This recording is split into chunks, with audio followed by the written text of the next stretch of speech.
Olá pessoal, tá começando o Literato. Aqui você encontra as melhores dicas de leitura e conhece as histórias de grandes escritores. A entrevista com o autor de hoje é com a escritora Débora Ferraz.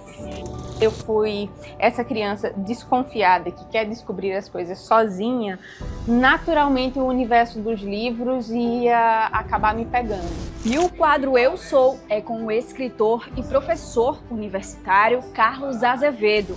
O grande processo de humanização é através da palavra, é através da leitura. Tem ainda os quadros Café com Poesia, É Pra Ler e Tá na Lista. Fica comigo porque o Literato tá começando agora. Começamos com a entrevista com o autor. Hoje vamos conhecer a história da escritora Débora Ferraz. Olá, minha gente! Hoje, finalmente, estou aqui com Débora Ferraz. Bem-vinda ao Literato. Nossa, o prazer é meu. Finalmente estou aqui, né? De fato, é um prazer. Eu agradeço muito o convite. E aí eu lhe pergunto já, de onde é que surge Débora? Nossa, primeiro a gente teria que começar na cidade, lá no sertão de Pernambuco, chamada Serra Talhada. Quem nasce no interior é acostumado com a ideia de as pessoas colocavam, na minha época ainda era assim, né? As pessoas colocavam a cadeira do lado de fora e sentavam lá para conversar e bater papo. Então, eu sempre tive uma fascinação muito grande pelas histórias dos outros, né? E, ao mesmo tempo, também, eu comecei no jardim de infância muito cedo. Então, no jardim de infância, o que é que a gente mais tem em contato? Com histórias, com livros, desenhos, né? Então, aquilo foi um mundo mágico para mim, né? Se abrindo.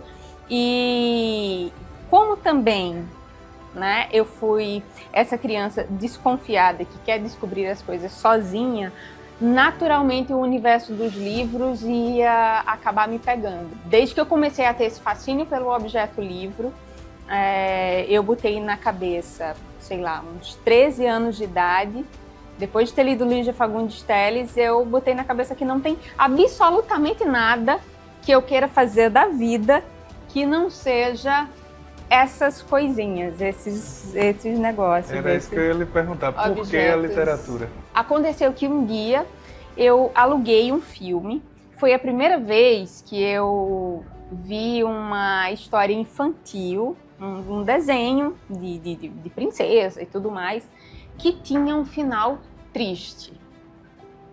E eu achei belíssimo, né? Eu achei muito bonito e eu fiquei desolada porque eu ia ter que devolver o filme na segunda-feira. Mas eu não queria devolver, né, e tudo mais. E falei com a minha mãe. Daí ela pegou e falou assim, então escreva a história todinha. Escreva a história todinha, que aí você guarda ela para você. E aí eu passei, assim, foram páginas, mais páginas, e folhas, e mais folhas, e eu passei aquele fim de semana inteiro meio que transcrevendo aquela história para poder ficar com ela, né? Isso acontece com e o teu processo de escrita? Quando eu escrevo um livro, é meio como se eu quisesse dar forma, ou, sei lá, capturar essa fagulha de alguma coisa que é muito bonita. E não só, quando você escreve um livro, não só você quer capturar para você meio que quer também compartilhar ela com o mundo. O que é que se faz enquanto Deus não está olhando? É complicado, porque eu acho que essa capa meio que dá bem a ideia de o que é que acontece, né? Essa capa foi feita pelo Leonardo Iacarino. Se você vir essa capa, você olha, ela é assim? Não, ela é assim. Não, ela é assim. E, né, existe esse ato de você... Pera, como é o livro... Onde é o livro certo? E não tem o certo. E essa impressão de desassossego é justamente a impressão de que houve um minuto em que Deus piscou o olho e as coisas saíram do eixo. E aqui? E aqui nós temos Ogivas, que é o meu livro mais recente. E ele tem, na verdade, dois sentidos, né? Primeiro, você pensa ogivas, você pensa num artefato bélico. Essa ideia eu não tirei da minha cabeça, né? Começou na minha primeira aula no doutorado de escrita criativa com o professor Luiz Antônio de Assis Brasil. Ele é um livro de contos, mas é um livro que ele pode ser lido, cada conto individualmente, mas ele, digamos assim, eu acho que ele atinge seu efeito geral sendo lido na ordem já pré-estabelecida, e depois que ele é lido todo, você tem uma compreensão melhor. Onde é que a gente encontra suas obras? Todos os livros, eles estão disponíveis no site das suas respectivas editoras, em todas as livrarias, está disponível nos veículos de e-commerce também, Amazon e daí por diante, né? O Ogivas, ele não está em todas as livrarias. Aqui na Paraíba, ele está aqui na Livraria da União. Ele está também disponível no site da editora Caos e Letras e está também disponível na Amazon. Tem lançamento vindo aí, né? Em primeira mão, né? Já chegou aqui, temos o símbolozinho da editora DBA e o próximo livro que está vindo, O Sombrio Coração da Inocência, que vai ser lançado em fevereiro. Ele tem uma coisa que é meio true crime, ele foi meio que inspirado em um caso que eu cobri quando eu era jornalista, em que duas meninas se afogaram enquanto estavam matando aula e uma terceira fugiu, né? A partir daí a história meio que embarca na ficção, mas é sobretudo uma história para falar sobre de onde vieram todos. A gente hoje olha para o nosso dia a dia, a gente vê tanto preconceito, tanta violência e tantas pessoas com ódio umas das outras e fica pensando, mas de onde isso saiu, né? Esse livro meio que retorna ali para os anos 2000, tentando encontrar o sombrio que já estava ali no que a gente achava que era inocência. Bom, vou pedir para você deixar um recado. Se eu fosse dizer uma coisa que a mim encanta muito e por isso me interessa passar adiante, se você é uma pessoa que está neste momento, poxa, tô vendo essa escritora, faz tanto tempo que eu não leio um livro, faz tanto tempo que eu não... eu gostava, eu lia e agora parei porque não encontro tempo. Eu diria, proteja seu tempo, coloque barricadas no seu tempo, né?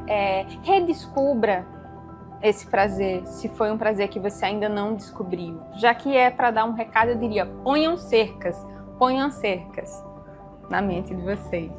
Obrigada por compartilhar um pouco com a gente da sua história, Débora. Beijo grande para você. O Literato faz a primeira pausa. Até já!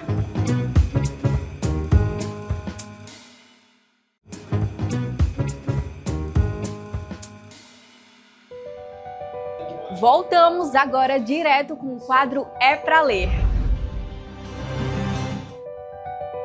Olá, sou Daniel Dantas, da Livraria do Luiz, e a minha dica de leitura, esse clássico, A Lei do Triunfo, de Napoleão Hill, e Cento de Solidão, de Gabriel Garcia Marques. Uma boa leitura e até a próxima.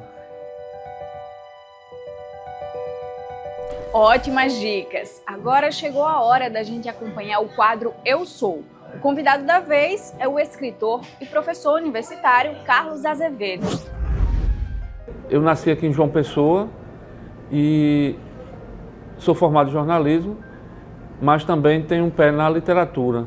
Trabalho com jornalismo literário, em especial na obra do João Antônio, que é um escritor que fez carreira também na imprensa. A primeira coisa quando eu li João Antônio foi uma exclamação. Esse cara escreve tão bem jornalismo, mas é tão diferente de tudo que a gente está acostumado a encontrar. E foi essa indagação que me fez, de certa maneira, abandonar um pouco o jornalismo e tentar fazer mestrado e tentar estudar o João Antônio. Foi disso aí que nasceu esse livro, que é João Antônio, Repórter de Realidade. Se você olhar, eu tenho poucos livros, poucos artigos, mas assim, o grosso da minha produção está ligado à questão da escrita, da literatura. E foi nisso que eu desenvolvi também, no doutorado já na Unesp, esse outro livro aqui, que é Hibridismo e Ruptura de Gêneros em João Antônio. Nesse livro aqui eu estudei justamente a obra inteira já dele, e mostrando que era uma obra híbrida.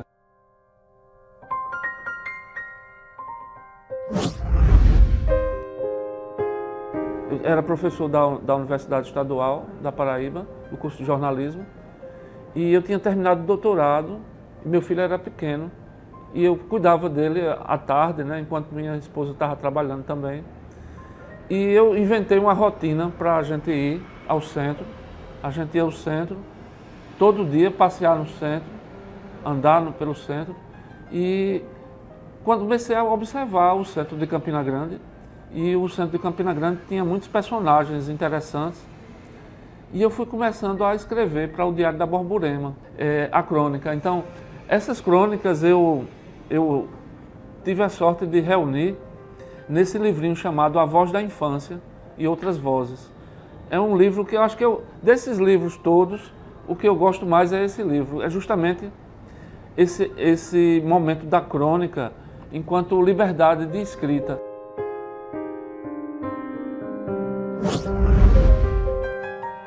Esse aqui foi uma grande experiência, Cidade Velha, Novos Cronistas. Esse livro está na gráfica, isso aqui é uma prova, vai ser impresso.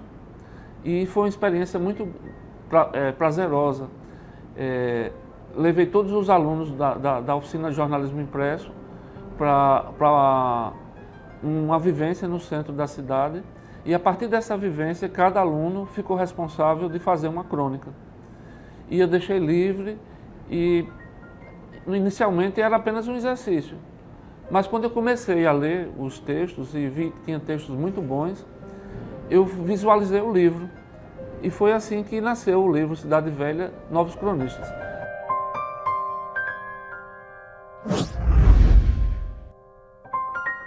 No sentido, a gente está vivendo a época do jornal pós-industrial, jornalismo pós-industrial. O impresso, só a União resiste, né? A União, acho que é o nosso grande patrimônio. Mas o impresso, ele entra em derrocada enquanto veículo de comunicação e vai dar lugar ao webjornalismo, à sociedade em rede, ao chamado jornalismo pós-industrial. E justamente a época da pós-verdade, em que os discursos falsos, eles adquirem estatuto de verdade para algumas pessoas, mas o jornalismo raiz mesmo, que a gente vê, esse jornalismo que é uma leitura do mundo através da palavra também, como a literatura, ele também resiste.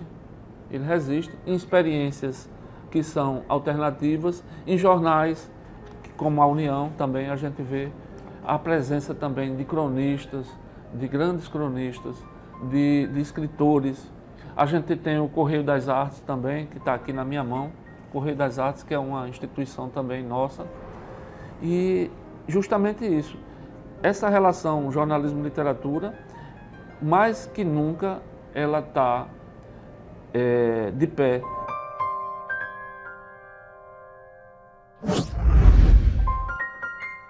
É justamente isso. Leia, eu acho que é um grande, que eu falo para os meus alunos, o grande processo de humanização é através da palavra, é através da leitura. Então eu sou um leitor que escreve. Eu não me identifico como jornalista só, nem como professor, mas acho que minha profissão é ler. E às vezes dar umas aulas, participar de uns TCCs e tal. Mas assim, o meu grande prazer é a leitura. E a minha grande alegria é poder fazer isso e poder também escrever. Então essas duas coisas, né? A leitura e a escrita, elas se complementam. No pátio do condomínio, o colega menor foi quem primeiro chamou a atenção dos pais para o fato. Ícaro, as rodinhas da tua bicicleta estão voando. De fato, parece que é chegada a hora de constatações do tipo: nossa, veja como o menino cresceu, precisamos fazer alguma coisa. Assim, o pai do coleguinha rapidamente abre a caixa de ferramentas na mala de seu carro e descola uma chave de uma antiga bicicleta. A oficina de pais e filhos se instala e uma das rodinhas que protegem o menino dos tombos de aprendiz é retirada. Hesitante, como se tivesse apenas uma asa, sai voando desajeitado, constatando o que o colega já tinha observado. Eu consigo. Olha para frente, menino. Berram todos em um coro preocupado, como se fosse um conselho para o resto da vida. Olhar para frente sempre, sem que nada nos perturbe. Obrigada pela participação aqui no Literato, professor Carlos. Agora o Literato faz mais uma pausa. Separa o café porque na volta vai ter poesia.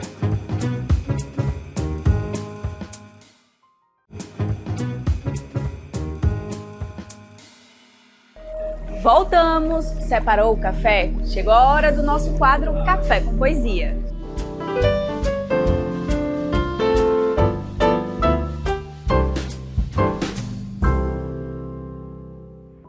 A vida é cheia de atropelos, mas são esses atropelos que tornam sonhos realidade.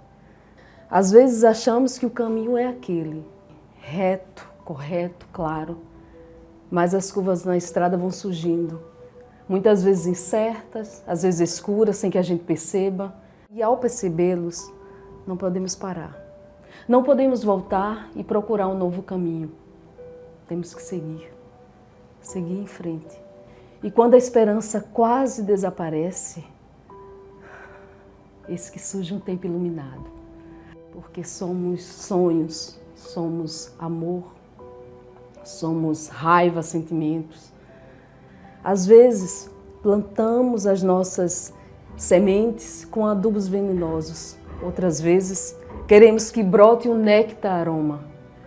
Mas abre-te no instante as tuas memórias e percebe o cheiro da terra que enraiza as tuas plantações e refaz teus instantes de luz.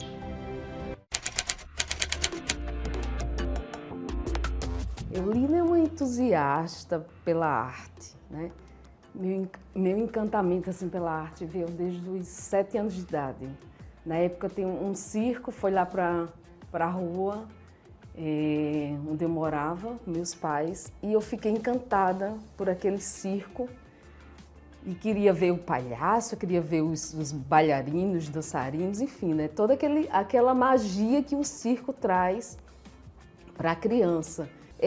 Eu vi o palhaço sem a maquiagem e aquilo eu disse, caramba, como assim? Eu ficava imaginando o palhaço com a maquiagem, né? Aquele encantamento do palhaço, mas quando eu tive a oportunidade, em outro momento, de assistir esse circo, aquele encantamento volta para mim, esse caramba, eu quero muito isso na minha vida. E tentar, de alguma forma, trazer esse encantamento para os meus espetáculos, o que eu tiver que fazer na arte, que eu possa levar esse encantamento, né, para as pessoas, da forma como o circo me encantou.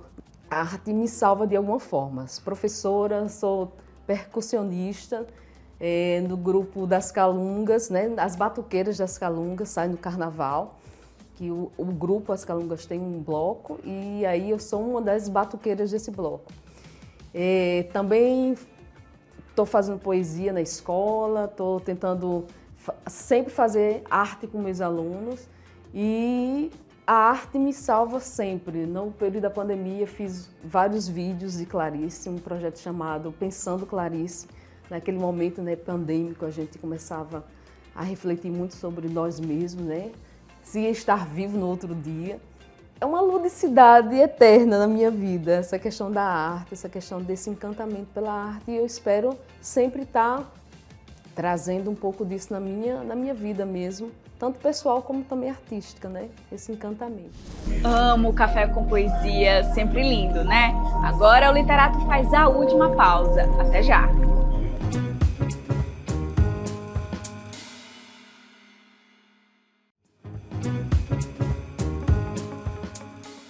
Voltamos com mais dicas de leitura para você. É hora do nosso quadro Tá na Lista com a queridíssima Sayaka Shoji. Oi, Sayaka!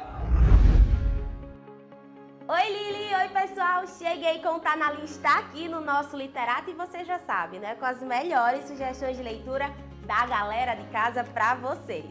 Então, ó, deixa eu já começar chamando a Jéssica Dias, que é estudante e trouxe uma dica super legal para vocês que curtem um clássico brasileiro. Olha só!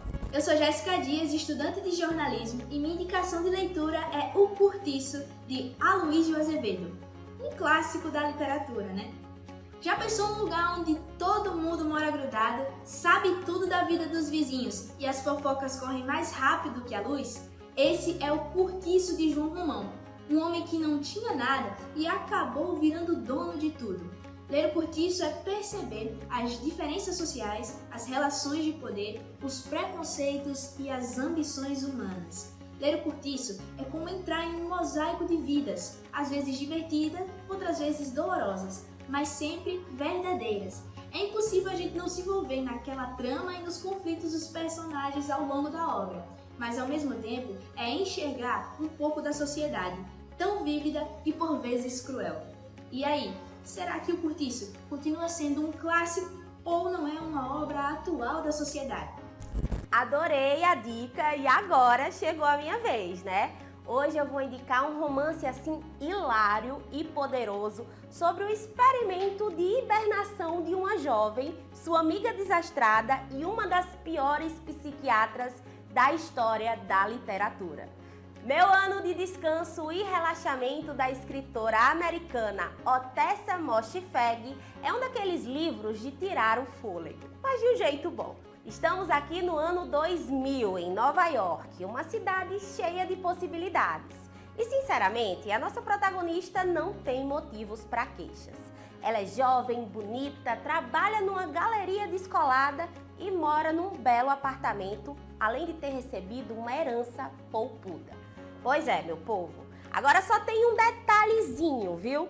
Ela traz um vazio enorme no peito. E não é só porque ela perdeu os pais ou por causa da relação tóxica, destrutiva que ela desenvolveu aí com a tal melhor amiga. E é no meio disso tudo que ela resolve fazer um experimento: hibernar. Juro, o plano é simples e literal.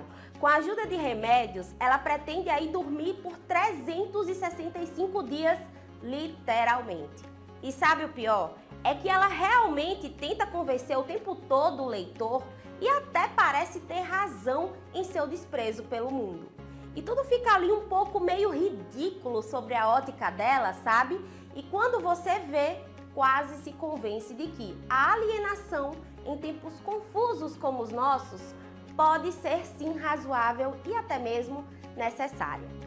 Esse é um daqueles livros delicados, mas carregado de um humor ácido, impiedoso e compreensível ao mesmo tempo.